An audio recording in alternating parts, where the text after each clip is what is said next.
Now this week's parasha, Parashat Ki Teitzei, starts off with the verse Ki Teitzei lamilchama al oivecha. Chachamim say, what is this Ki Teitzei lamilchama al oivecha? That you shall go out to war against your enemies. Chachamim say this is the war against the Yetzer Hara.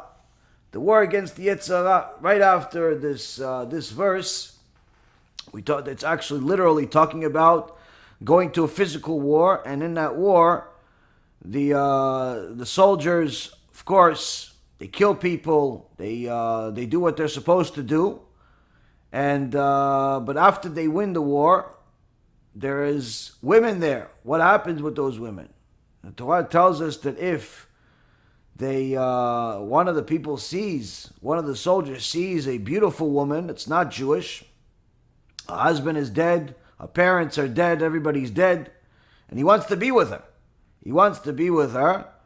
There is a halachic permission here to be with this woman after she goes through a whole process of mourning, where giving him enough time to calm down. Perhaps he doesn't really want to be with her, but nonetheless, this whole process of eshet yefat toar, a beautiful woman, they shave her head, they make her grow her nails, and all types of things.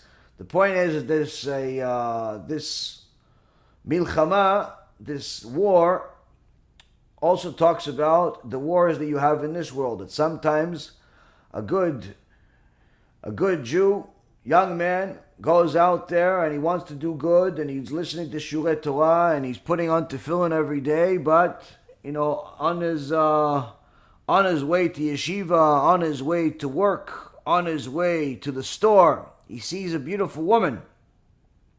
And she says hi, and he says hi, and before you know it, they're saying hi to each other. And he forgot to figure out whether she's Jewish or not, because he's so into how beautiful she is. And before you know it, he's already starting to feel some emotions, and the fact that she just told him that she is Christian, she's Arab, she's Buddhist, she's something else, doesn't seem to faze him anymore. Why? He's in a fight, but not a fight like the soldiers here in this parasha, but rather a fight with the Yetzer Hara, and he's losing terribly. He's losing terribly because there's no permission for him, not only no permission for him to be with this non-Jewish girl, or vice versa, no permission for the Jewish girl to be with the non-Jewish guy, but even more so, not only there's no permission for them to be together, there's no permission for them to talk.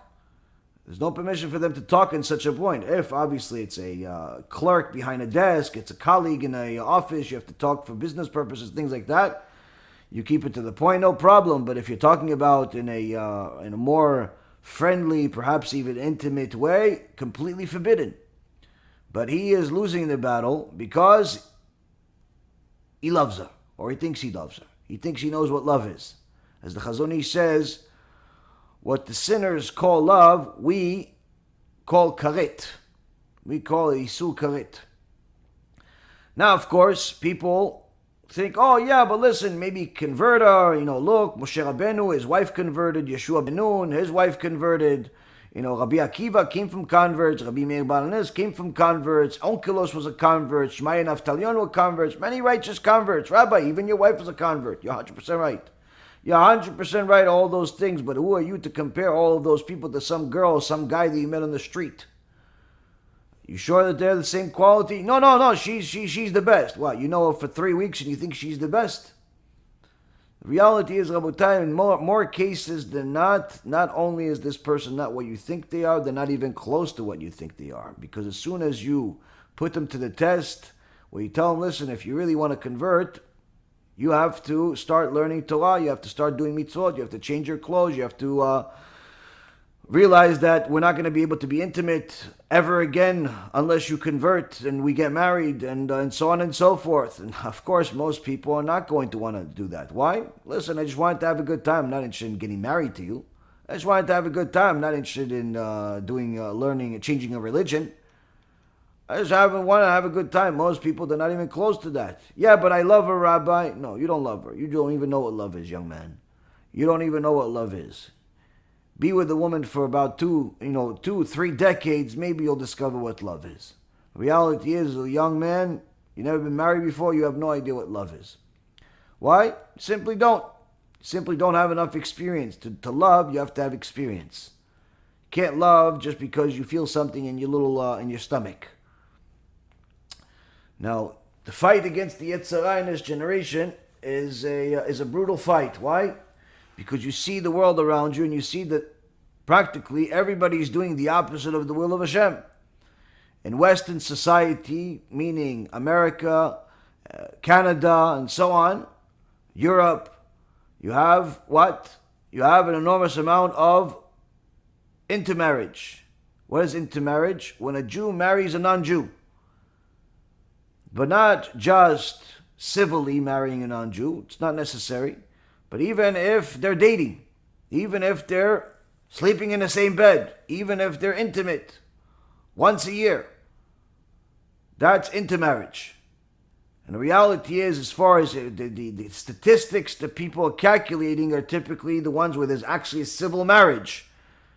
And for that, they say over 80% of the Jews in America, which are approximately 6 million that we know of, meaning you're talking about 4.8 million Jews in America are expected to intermarry.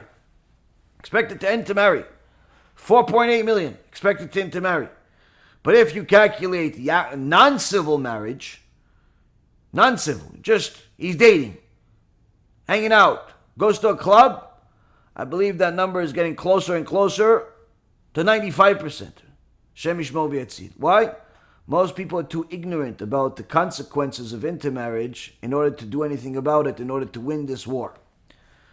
But what happens out of intermarriage, Rabotai? What happens out of intermarriage?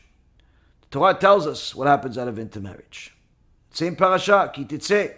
יהיה לאיש בן סורר ומורה, איננו שומע בקול אביו ובקול אמו, ויסרו אותו ולא ישמע עליהם.